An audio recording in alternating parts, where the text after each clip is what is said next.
If you've ever wanted to customize Salesforce to match how you actually work, list view buttons are one of the simplest and most powerful tools you can start with. Today, I'll show you exactly how to create, add, and remove a list view button in Salesforce, step by step, so you can tailor your workspace in minutes. First, open your Salesforce dashboard. Look up to the top right corner and click the gear icon.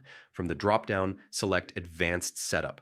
This takes you straight into the customization area where all the real magic happens. Once you're in Setup, use the Quick Find box to search for Object Manager. This section controls everything tied to your Salesforce data: accounts, contacts, opportunities, and more. Click Object Manager, then choose the object you want to work with.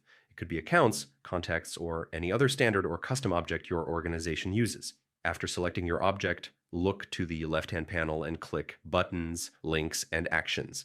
This is where you create shortcuts, custom actions, and list view buttons. Now click New Button or Link. For the button type, make sure to choose List Button. That's what tells Salesforce to display it in a list view.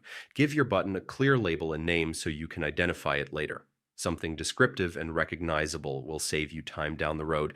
For display type, select List Button again to confirm its placement. Then choose how the button should behave. Many users prefer opening in the existing window, but it depends on your team's workflow.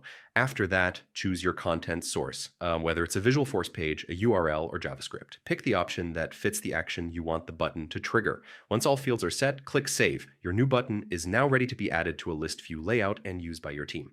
Now, what if you want to remove a button later? Go back to the same object in Object Manager, open Buttons, Links, and Actions, find the button you created, and either edit or delete it.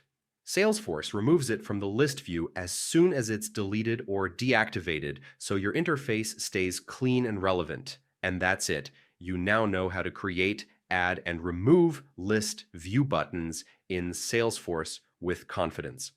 Customizing small features like this can massively improve efficiency and user experience across your organization.